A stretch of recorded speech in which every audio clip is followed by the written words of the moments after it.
안녕하세요. 저는 30대 남자입니다. 여러분은 이 세상 사람이 아니었다고 생각했던 내가 사랑하는 사람이 다시 나타난다면 어떤 기분이실 것 같나요? 그런 순간이 온다면 어안이 벙벙하고 이게 꿈인지 생시인지 분간도 안 될 것 같고 반신반의하는 기분에 혼란스러울 것 같겠죠. 저는 그 사람이 죽었다고 믿었던 어린 시절로 돌아간 것만 같았습니다. 어린 시절 가만히 생각만 해봐도 솔직히 숨이 턱하니 막혀오고 갑갑해 오는 그런 기억들밖에 생각이 안 나네요. 제 어린 시절을 잿빛으로 만든 원인은 다름 아닌 아버지였죠.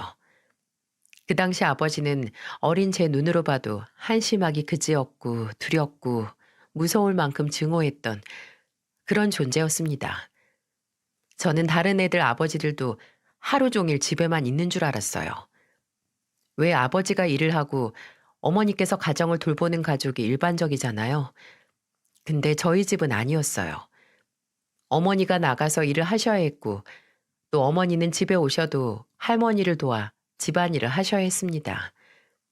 아버지는 집에서 하는 일이라곤 잠을 자거나 아니면 술을 마시거나 또 아니면 집안 가족들을 불편하게 하는 짓을 하는 그런 행동뿐이었어요.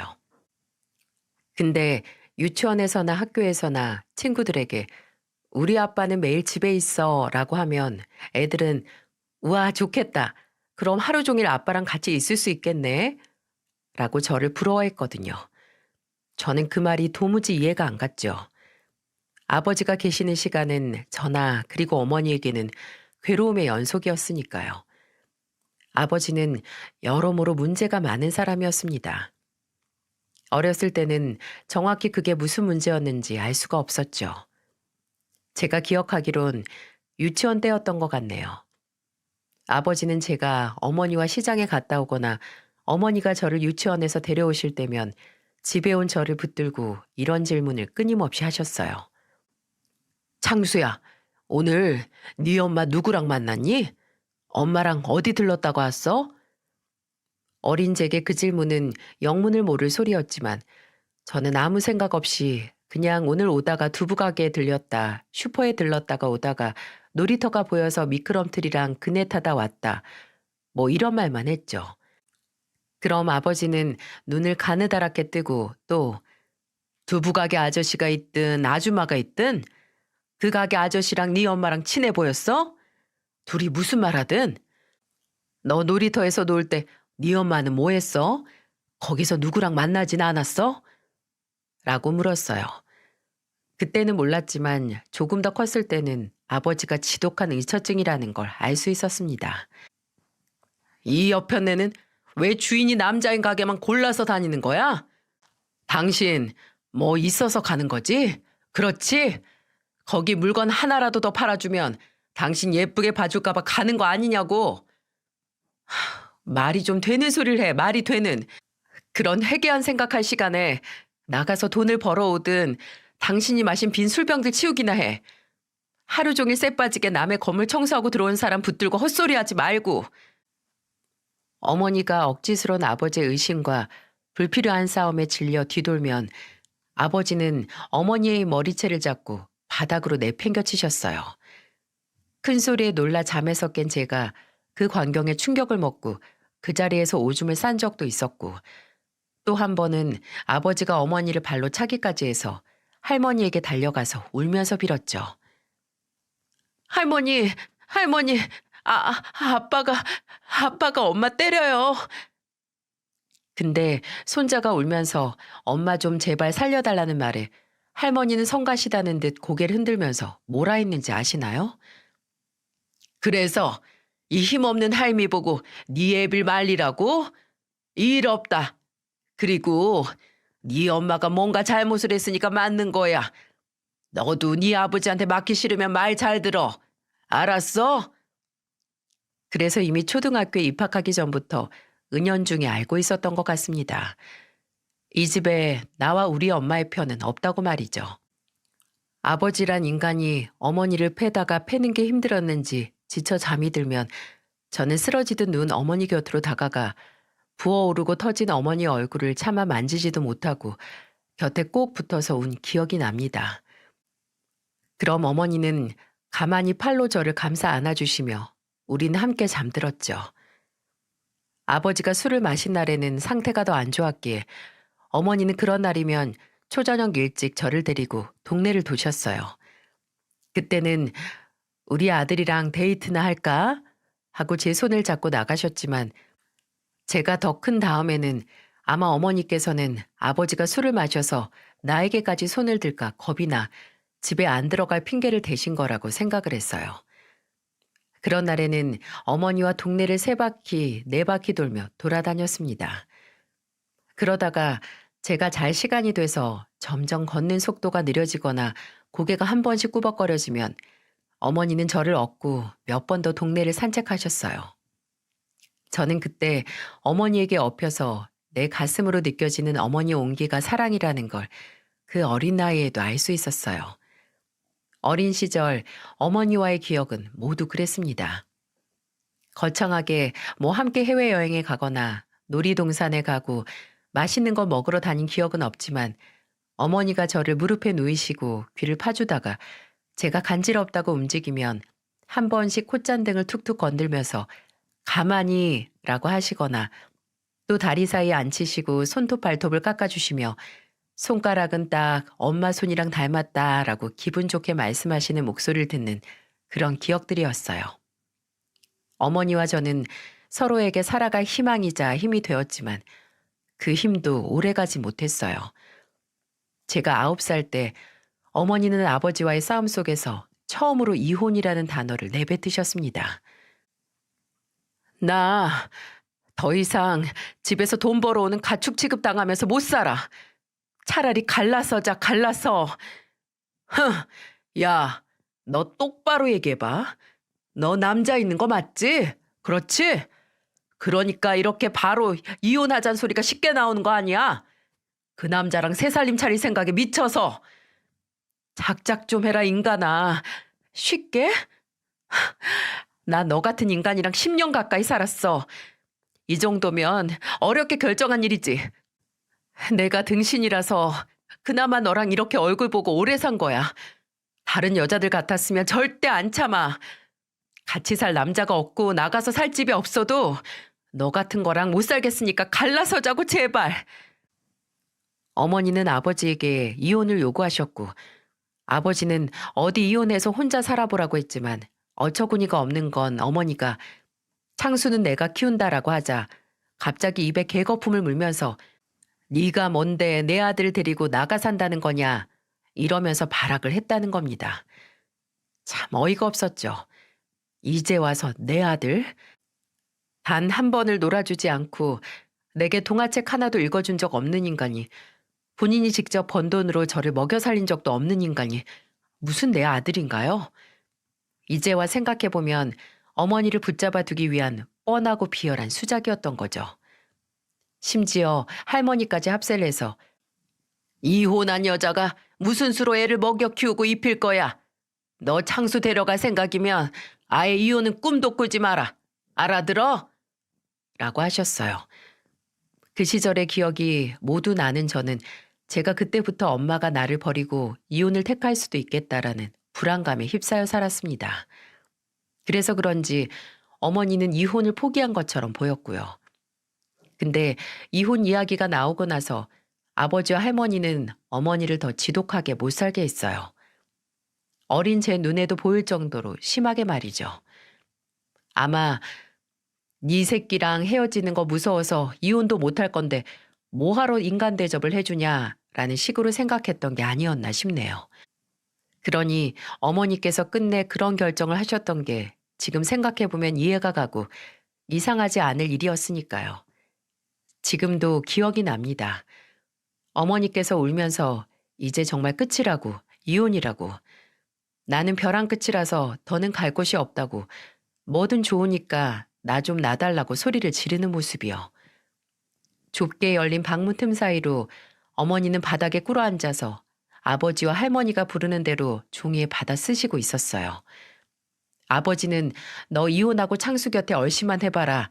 내가 너 가만 안 둔다라고 협박에 가까운 말을 하고 있었고 할머니도 너 머리카락 한 올이라도 보이면 창수 저 멀리 섬에라도 보내서 꽁꽁 숨길 거니까 그렇게 알라고 새끼 떼놓고 가면 평생 볼 생각 하지도 말라는 말을 했죠. 또 너 같은 애미가 보내주는 양육비도 필요 없으니까 조금이라도 연락할 건덕지도 남기지 말라 신신당부를 했었어요. 결국 어머니는 이혼을 택했습니다.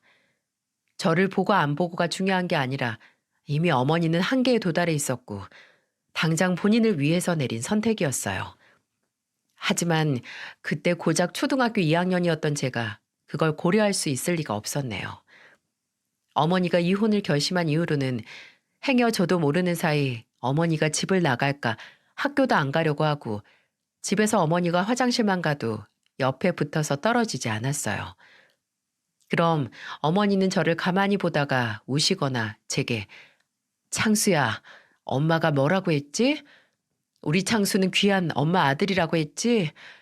그러니까 엄마가 어디 있고 뭐라든 창수는 영원히 엄마의 귀한 아들이야. 라고 저를 달래주면서 동시에 설득을 하는 그런 말을 하셨어요. 어머니는 제가 학교에 간 시간 짐을 싸 집을 나가셨고 아버지와 이혼을 하게 되셨습니다. 좁은 동네일수록 소문이 빠르게 퍼지는 법이죠. 저희 집은 알코올 중독 남편의 폭력에 어린 자식을 버리고 간 애미가 살던 집이 되어버렸어요. 애들 앞에서는 찬물도 못 마신다는데 친구들은 집에서 도대체 무슨 얘기를 부모를 통해 들은 건지 제게 네 엄마 진짜 도망갔냐? 네 아빠 진짜 알코올 중독자냐? 그럼 너 고하냐고?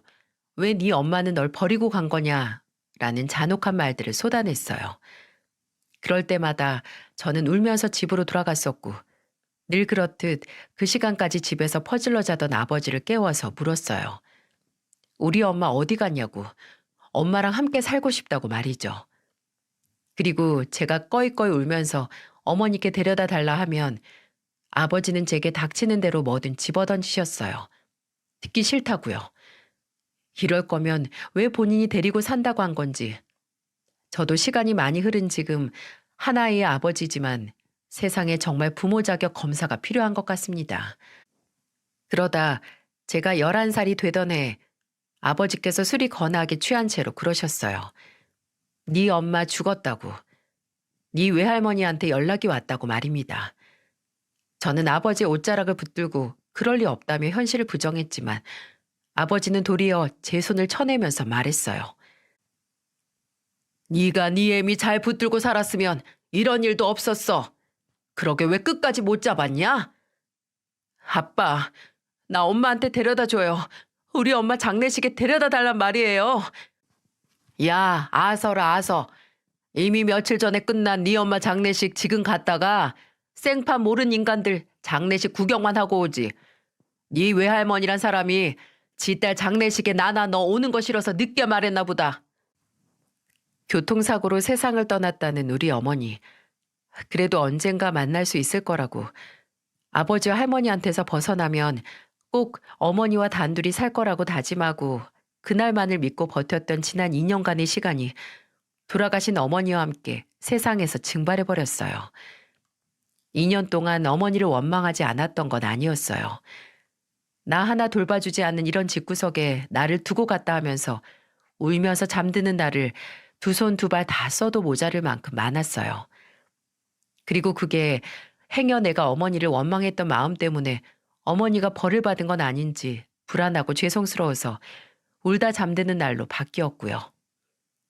눈물을 흘리고 어머니를 그리워하는 만큼 아버지에 대한 증오는 커져갔습니다. 아버지가 어머니를 고생시키지 않았다면 이혼했을 일도 없었고 어머니께서 그렇게 허무하게 가실 일도 없었을 테니까요. 그리고 그런 아버지에 대한 분노는 중학교 올라가면서 터지고 말았죠. 중학교 올라가면서부터 저는 이미 키가 177이었어요. 그러니 키가 170 초반이었던 아버지는 제게 쉽게 손을 들지 못하셨죠. 하지만 제 안에 있던 분노와 원망은 쉽게 사라지지 않았습니다.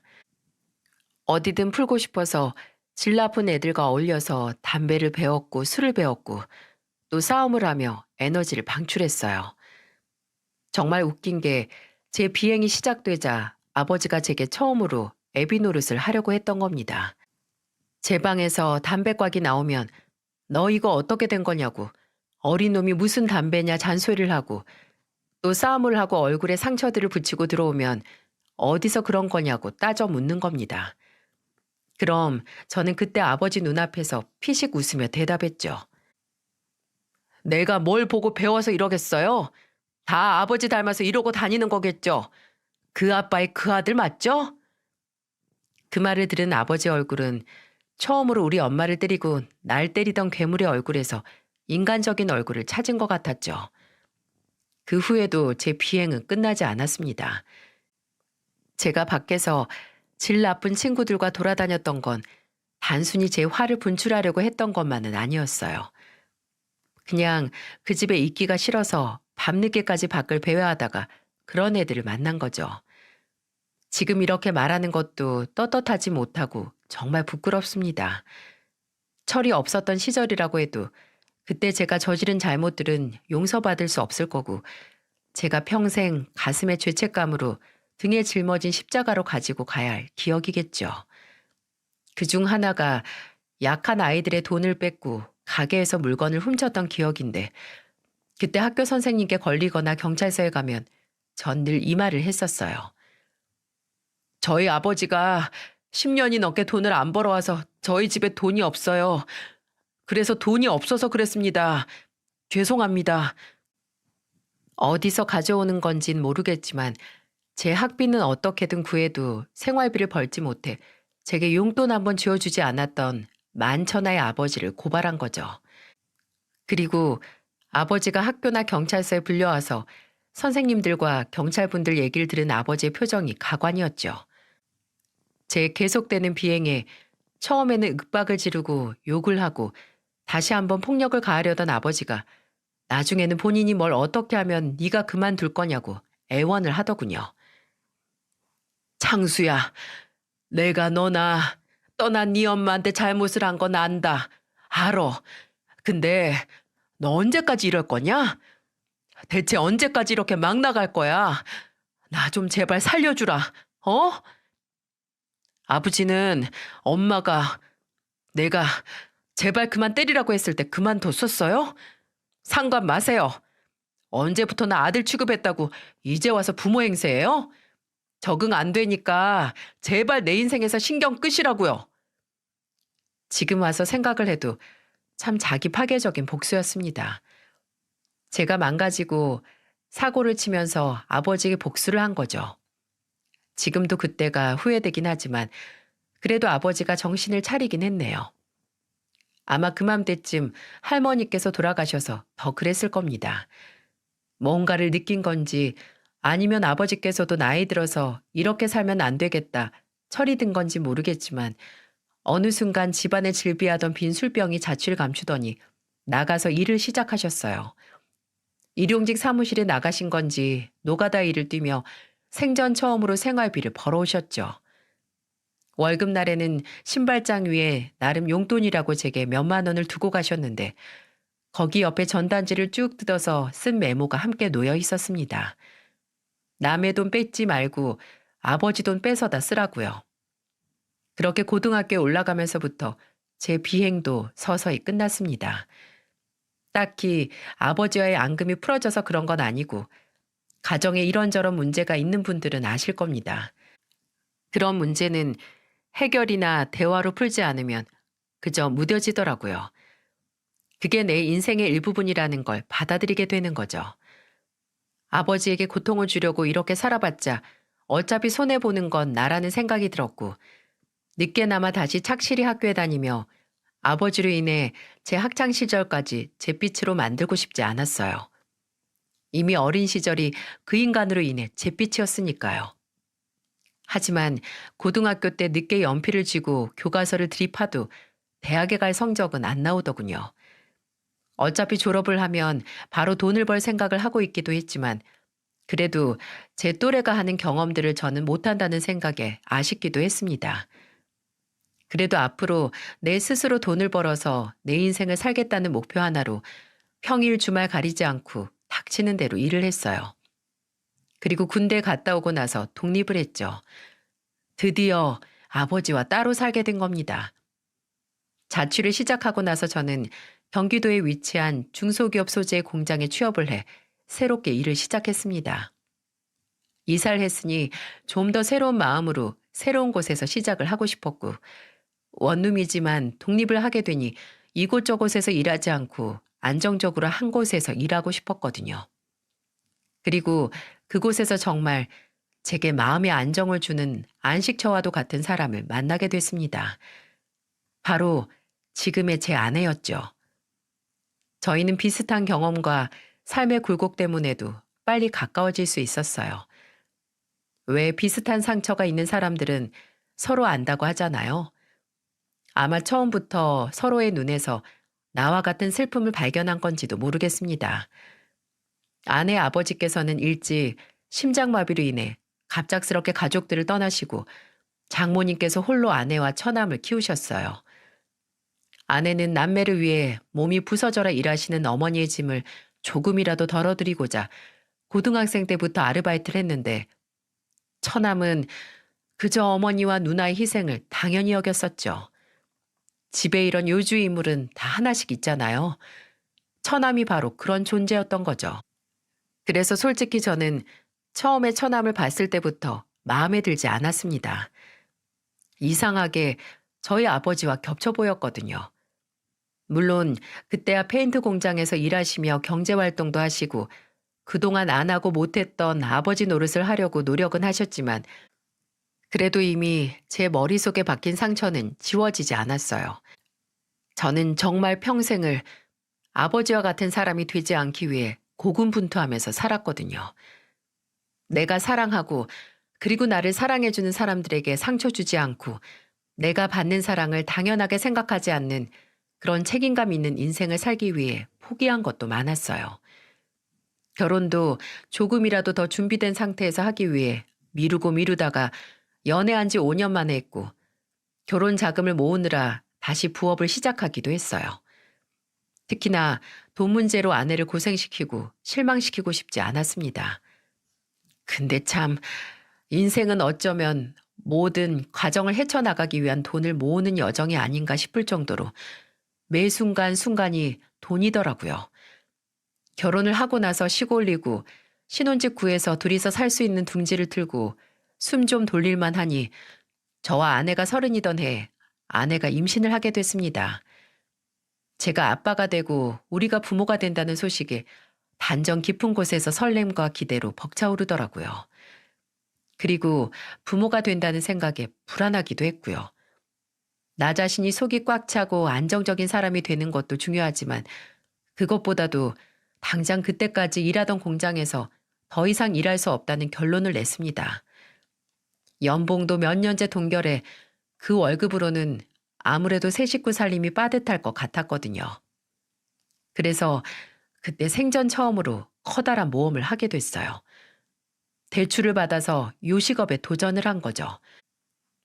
프랜차이즈 치킨집을 열어서 조금이나마 더 좋은 남편, 좋은 아빠, 그리고 좋은 가장이 되려고 했어요. 근데 그런 제 바람은 이루어지지 않았습니다. 적어도 그 치킨집으로는 불가능했어요. 가는 날이 장날이라고. 왜 하늘은 제게 이리도 각박하신 건지, 아니면 제가 계속해서 잘못된 선택을 해서 오는 결과인지. 제가 치킨집을 오픈하고 3년도 지나지 않아 전 세계를 힘들게 한 그 시기가 찾아온 거죠. 특히나 자영업자분들께서 피해를 많이 보셨고요. 그중 저도 포함이었습니다. 더 길게 설명하면, 솔직히 아직도 저는 그때의 충격과 상실에서 벗어나지 못했기에 힘들어서 간단히 결과를 말씀드리면, 치킨집은 문을 닫았습니다. 닫을 수밖에 없었어요.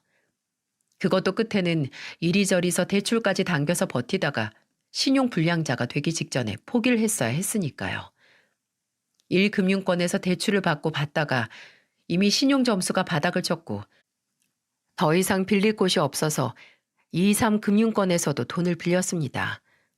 그러니 한 달에 나가는 고정적인 상환금이 가게 한 달 매출을 훌쩍 뛰어넘은 거죠. 아내는 더 이상 빚이 느는 건 바라지 않아 했어요. 더 이상은 감당을 할 수 없다고 이제라도 가게를 정리해야 한다고요. 식당은 없어졌어도 어떻게든 돈은 벌어야 했기에 실패의 충격을 곱씹을 여유도 없이 저는 당장 할 수 있는 일을 구했어요. 그러다 배달 일을 시작하게 됐죠. 아내는 오토바이는 절대 안 된다고 저를 뜯어 말렸지만 일단 제가 할 수 있는 일 중에 움직이고 시간을 들이는 만큼 버는 돈의 액수가 확확 차이가 나는 건 그것뿐이어서 제게 선택지가 따로 없었어요. 그렇게 하루에 8시간에서 10시간씩 40건에서 날 좋은 날에는 60건까지 일하면서 주말도 없이 일했습니다. 그래도 집에 아내와 아들이 있으니 차마 운전을 난폭하게 할 수 없더라고요. 배달을 많이 하는 만큼 떨어지는 돈이 물론 많지만 벌어도 제게 들어오는 대부분의 돈은 제 통장을 잠깐 스칠 뿐 죄다 대출 이자나 원금으로 나갔기 때문에 돈을 버는 즐거움은 잊은 지 오래였죠. 근데 왜 그렇게 돈은 나갈 때 몰려서 나갈까요? 돈이 새는 구멍이 하나 생기면 그 구멍이 돈 무서운 줄 모르고 점점 커지기 시작하더라고요.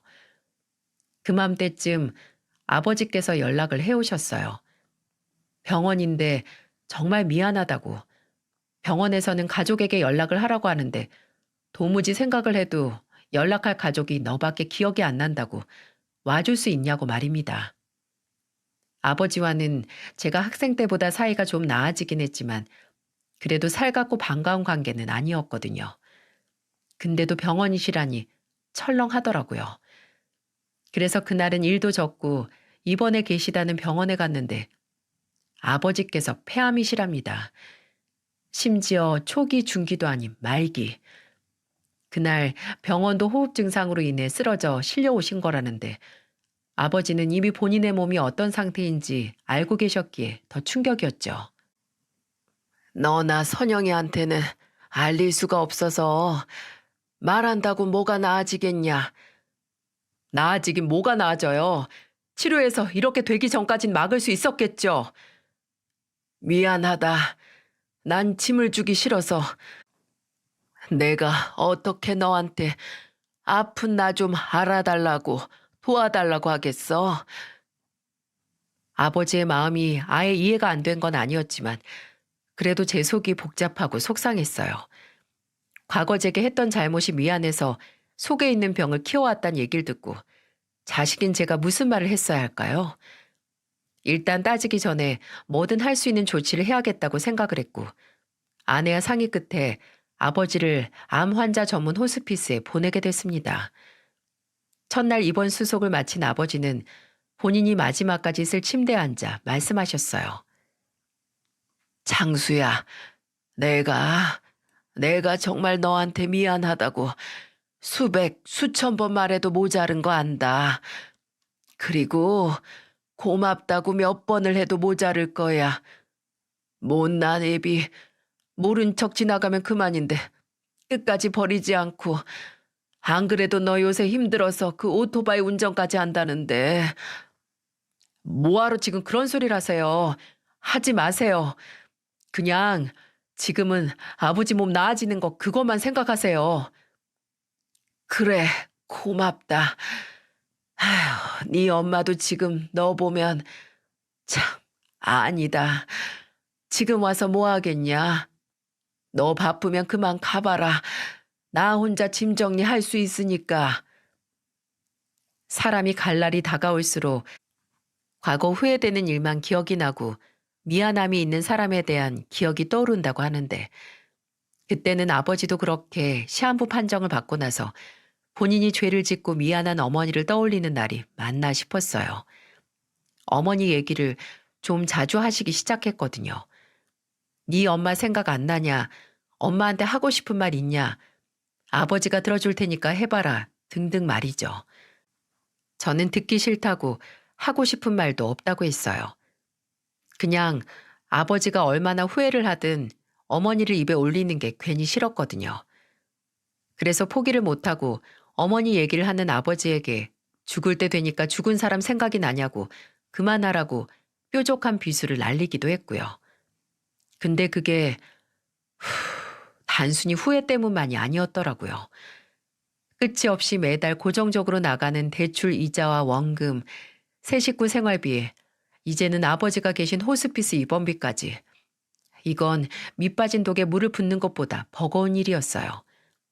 그러다가 예전에 주택담보대출 받은 게 문제가 됐어요. 대출 연체 문제로 더 이상 연체를 할 경우 집이 경매로 넘어갈 수 있다는 경고를 은행을 통해 받게 됐고, 당장 유통할 수 있는 현금이 하나도 없는 와중에 이제는 아예 길거리에 나앉을 위기에 봉착했죠. 지금도 그때 그 막막하고 숨이 막힐 것 같은 기분이 기억이 납니다. 턱끝까지 물이 차올랐는데 여기서가 끝이 아니고 수면이 더 높아지는 그런 기분이었죠. 아내가 당장 처가에 어떻게든 돈을 빌려보겠다고 하는데 어찌 그럴 수 있겠어요. 당장 장모님께서도 남의 식당 나가서 일하시면서 본인 생활비 벌기도 바쁘신데 말이죠. 저는 아내에게 차마 제 입으로 꺼내기 창피하고 치욕스러운 말을 꺼냈습니다.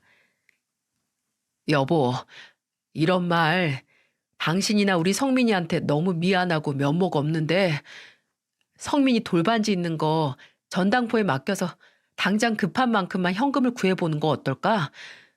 내가 정말 뭘 해서든 우리 성민이 반지는 도로 찾아올게. 미안해, 여보. 정말, 정말 미안해.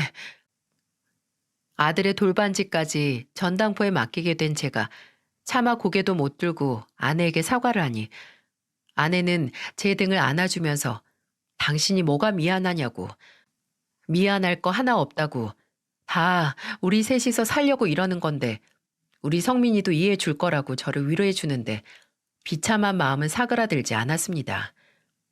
반지를 전당포에 맡기러 가기 전날 밤에 잠든 아들과 아들의 돌반지가 담긴 케이스를 번갈아 보면서 참 많이 울었습니다.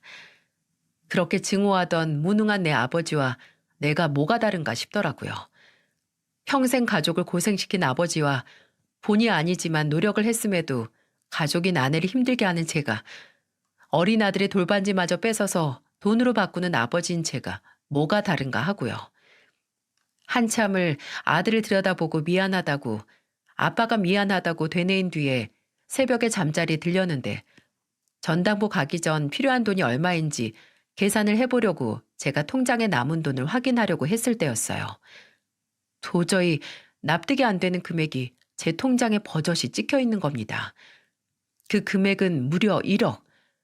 제가 제 통장에 남은 돈의 액수로 어렴풋이 기억하고 있는 돈을 제외하고 무려 1억이란 돈이 제 통장에 찍혀 있었어요.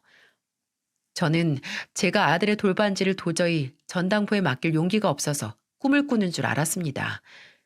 제가 원하는 신기루를 본다고요.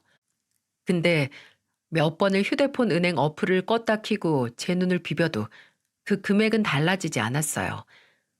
그리고 그 어마어마한 액수에 놀라서 미처 확인하지 못한 발신자 이름에서 1억보다 더 놀라운 글자가 찍혀 있다는 걸 발견할 수 있었습니다. 김정혜. 그 이름을 제가 어떻게 잊을 수가 있을까요? 나중에 제가 늙어서 치매에 걸리더라도 계속해서 되뇌일 그런 이름이었어요. 바로 저희 친어머니의 성함이었거든요. 이건 귀신을 본 느낌과 비슷할 거예요. 이미 30년 전에 돌아가신 어머니께서 어떻게 제게 돈을 보내실 수 있겠어요? 근데 무슨 질 나쁜 장난을 누군가가 1억이란 돈까지 써가면서 하는 게 아니라면 정말 저희 어머니께서 보냈다고밖에 생각할 수 없었죠. 저는 일단 아버지께 전화를 했습니다. 모든 아버지는 이 배우를 알고 있을 법한 단 한 사람이었으니까요.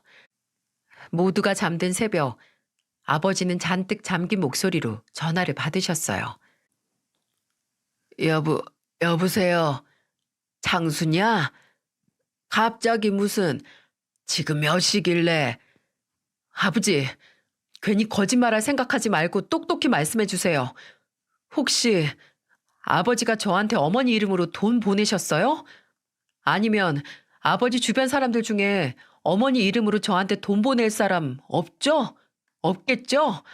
그럼 지금 이거 미친 소리인 거 아는데 혹시 어머니가 저한테 돈 보낸 거예요? 아버지는 아무 말씀을 안 하셨습니다. 아니, 못하셨겠죠. 그 침묵은 무언의 긍정과도 같았어요. 저는 아버지가 뭐든 알고 있다는 걸 확신했고 내일 아침 일찍 찾아뵈러 가겠다고 하고 전화를 끊었어요. 그리고 나서 저는 밤에 한숨도 못 잤어요. 아무 생각도 못하고 5분에 한 번씩 휴대폰 화면에 찍힌 어머니의 이름 3글자를 확인했죠. 그리고 아침이 돼서 저는 바로 아버지를 찾아갔습니다. 아버지도 저와 같이 한숨을 못 주무셨는지 눈이 퀭하고 이미 일어나 앉아서 저를 기다리고 계시더군요. 저는 더 이상의 시간 낭비를 할 수 없다는 생각에 아버지께 바로 본론을 꺼냈습니다. 제 통장으로 1억이 들어와 있었어요. 1억이. 근데 이걸 송금한 사람 이름이 어머니 이름으로 찍혀 있더라고요. 이거 아버진 뭔가 아시죠? 아시면 답답하게 입 다물고 계시지 말고 제발 좀 말해주세요. 저 답답하게 하고 속상하게 한 거 이때까지 한 것도 부족하면 계속 그렇게 아무 말도 하지 말고 계시던가요. 제 말에 아버지는 끝내 침대 위에 엎드려 누워서 오열을 하셨어요. 이미 쉰 목소리로 쌕쌕 바람 빠진 소리를 내면서 우셨습니다. 그리고 말씀하셨어요. 미안하다, 창수야. 내가 미안해. 내가 너한테 지금까지 숨겨온 게 지은 죄가 내가 그래서 지금 이렇게 벌을 받나 보다. 내가 너한테 너무 큰 죄를 저질러서 이렇게 말년에 속이 썩어 들어가는 벌을 받나 봐. 햄이랑 새끼 떼어 놓은 죄가 천륜을 거스르는 죄라더니. 미안하다. 창수야, 미안해. 그 지겨운 미안하다라는 말 끝에 아버지께서는 이렇게 말씀하시더군요. 사실 네 엄마가 살아있다고. 20여 년 전에 교통사고로 떠나지 않았다고요. 아니, 이게 다 무슨 말인가요? 정말 제 아버지가 아니고 아픈 사람만 아니었다면 당장 멱살을 붙들고 탈탈 털어가며 물었을 겁니다. 지금 무슨 헛소리를 하는 거냐고요. 차마 그러지 못하고 덩달아 쉰 목소리로 대체 그게 무슨 소리냐고 알아들을 수 있게 말하라고 물었고 아버지는 아까보다 진정된 상태에서 이어 말씀을 하셨습니다. 네 엄마, 네가 초등학교 졸업하기 전부터 연락을 꾸준히 해왔다. 네가 보고 싶다고 제발 한 번만 보여달라고. 그때는 나도 네 엄마한테 화가 나 있었고 네 할머니도 있고 절대 안 된다고 했어. 근데 너는 매일 울면서 잠들고 네 엄마 어디서 사는지 데려다 달라고 하는데 차라리 세상에 없는 사람이라면 덜 만나고 싶어하고 덜 그리워할까 생각해서 그렇게 말한 거다. 교통사고로 죽었다고. 네 엄마가 너 중학생 되고 나서 다시 연락을 해왔는데 그때는 네 상태가 도저히 내가 예전에 했던 말이 거짓말이라고 할 수 없었잖아. 너 그때 내가 거짓말했고 네 엄마 사실 살아있었다는 거 알면 더 엇나갔을 거야. 안 그러냐? 그래서 계속 거짓말 하셨다고요? 어떻게 그래요, 사람이? 어떻게 단 한 번을 나를 실망 안 시킨 적이 없을 수가 있어요? 내가 얼마나 엄마를 그리워했는지 애미 없는 자식이라고 애들한테 놀림받고 난 정말 엄마 따라 죽고 싶다는 생각도 여러 번 했어요. 아버지, 만약 내가 정말 그렇게 엄마 따라간다고 죽었으면 그랬으면 어쩌려고 그랬냐고요. 미안하다. 미안해. 나도 일이 이렇게 될 줄은 몰랐어. 그래도 네 엄마 계속 너한테 양육비는 보냈다. 내가 그거 다 네 학비로 썼던 거야. 근데 그러다가 중학교 졸업했을 때 네 엄마가 이제 너한테 본인 존재에 대해 말 안 해도 된다고 하더구나. 재혼을 한다고. 근데 그 집에서는 남자가 초혼이고 애가 있었다는 걸 달가워하지 않는 눈치라 그랬나 보더라고. 그래서 나도 더 이상 창수 너한테 네 엄마 존재를 말할 수가 없었어. 너도 생각해봐라. 네 엄마가 이혼 경력에 애까지 있다는 이유로 모든 걸 포기하고 새 출발을 못했으면 좋겠냐? 근데 요새 네가 내 병원비에 대출까지 너무 힘들어해서 그래서 그 사람한테 좀 도와달라고 연락 좀 했다. 애초에 새 출발을 할 수밖에 없게 한 사람이 누군데 저런 소리를 하는 건지. 저는 더 이상 아버지의 입을 빌려 어머니의 얘기를 듣고 싶지 않았습니다. 살아계시다면 직접 만나야 했고 제게 변명하고 설명할 게 있다면 직접 듣고 싶었어요. 그래서 아버지에게 어머니 연락처를 아시냐고 물었는데 눈길을 피하고 우물쭈물 하시는 게 알고 있는 눈치더라고요. 그래서 당장 알려달라고 말했고 아버지는 몇 번 고민 끝에 본인 휴대폰을 몇 번 만지더니 제게 휴대폰 번호 하나를 알려주셨어요. 저는 그대로 병실을 나오고 병원을 나와 제 차에 탔습니다. 그리고 몇 번 숨을 고르고 손 안에 차는 땀을 닦고 휴대폰을 연신 만지며 껐다 켰다 하다가 아버지가 주신 번호로 전화를 걸었어요. 몇 번 수신음이 가다가 이내 뚝 멈추고 낯설면서도 굉장히 낯익은 목소리가 들려왔어요. 여보세요? 여보세요? 말씀하세요. 어디서 전화하셨어요? 그 목소리는 과거 제게 저는 귀한 사람이고 우리는 손가락이 닮았다고 했던 그 목소리와 꼭 닮아 있었어요. 저는 목소리를 듣자마자 확신했어요. 아, 어머니다. 우리 어머니다 하고요. 이 소리가 가는 추억의 힘이 참 어마어마하더라고요. 저는 목이 메어서 입을 못 대고 있다가 뭐야? 하고 막 전화를 끊으려고 하는 그 음성에 다급히 입을 열어서 말했습니다. 여보세요? 저, 아, 저, 저예요. 저. 누가 혀를 훔쳐간 건지 머저리처럼 제 이름을 말 못하고 있는데 그때 수화기 넘어 먼저 제 이름을 부르는 소리가 들렸습니다. 너, 너 혹시 창수니? 너 창수야? 그때부터는 아무 말도 못하고 울었습니다. 잔뜩 억눌린 목소리로 숨이 넘어갈 것처럼 울었어요. 그랬더니 어머니께서는 잠시 아무 말도 안 하시다가 창수야, 잠깐 기다려라. 엄마가 10분, 아니 5분 뒤에 다시 전화할게. 라고 하며 끊으셨어요. 어머니는 정확히 3분 뒤에 다시 전화를 하셨지만 저는 그때 아주 잠깐 다시 어머니가 버려진 기분을 느낄 뻔했습니다. 어머니는 제게 전화를 하시고 몇 분을 아무 말도 못 하셨고 저도 한참 어머니의 숨소리만 듣고 있었어요. 번호는 어떻게 알았니? 아, 네 아버지가 알려주든? 아휴, 네 아버지 입원했단 얘긴 들었어. 근데 너는 혹시 무슨 일 있니? 무슨 일 있어서 전화한 거야? 제가 아픈지 궁금은 하세요? 제가 아픈지 궁금하고 어떻게 지내는지 궁금하시면 왜 먼저 연락 안 하셨어요? 아직도 아버지가 무서우세요? 돌아가신 할머니가 저 섬에다 가두고 엄마랑 못 만나게 할까봐 그래서 안 하셨어요? 창수야, 엄마는 오래 만나달라고 안 할게요. 그냥 지금 엄마 모습이 어떤지 너무 너무 궁금해서 그래요. 저는 이제 엄마 예전 모습도 잘 기억 안 나고 목소리도 잊을 뻔했어요.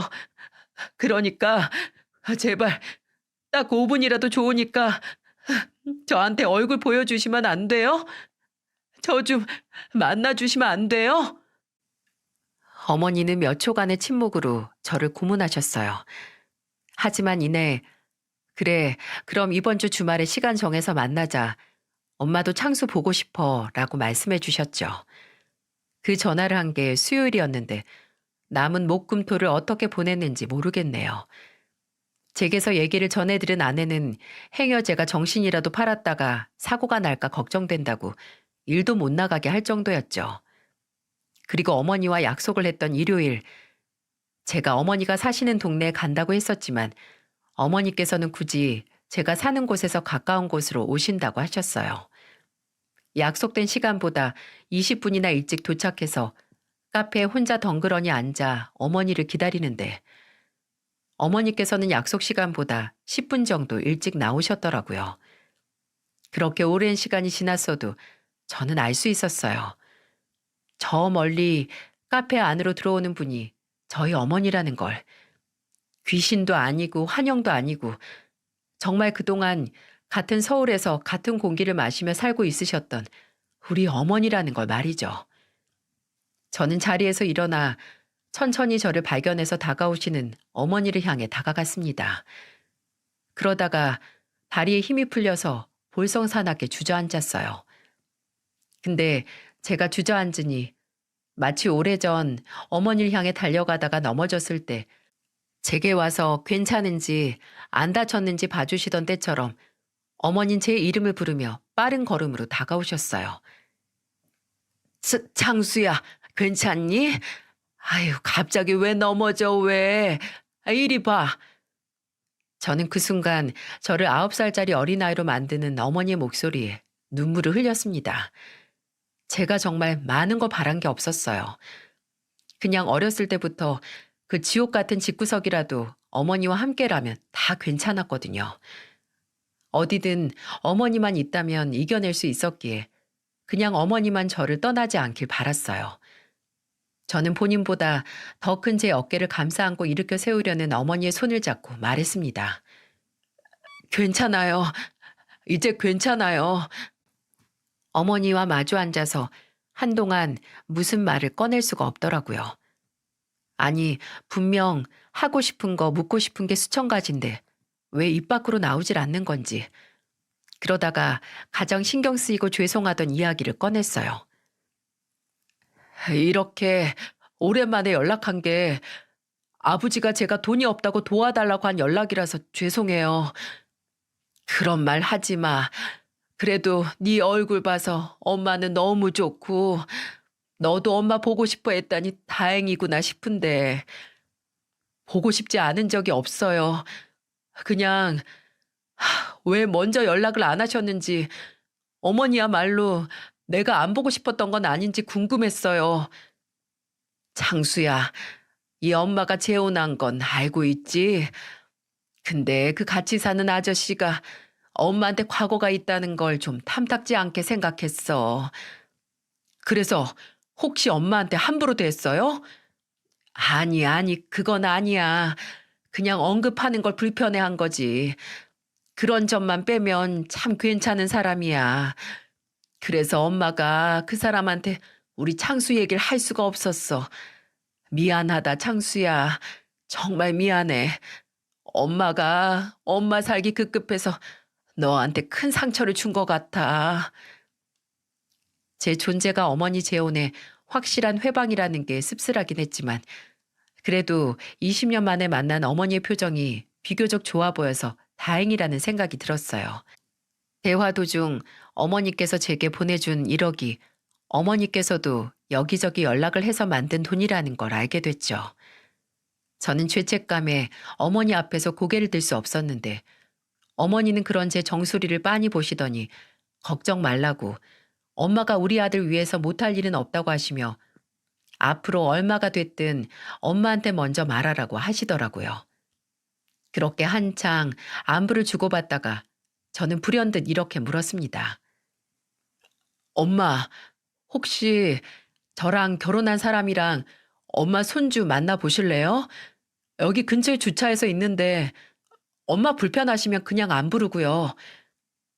저는 눈치 보는 애처럼 어머니께 넌지시 물었고 행여 어머니께서 조금이라도 불편해하신다면 나중으로 미루려고 마음을 먹었거든요. 근데 그때 어머니는 볼을 발긋하게 물들이시더니 설렘을 가득 담은 표정으로 활짝 웃으시며 말씀하셨어요. 당연하지. 엄마 너무 만나보고 싶었어.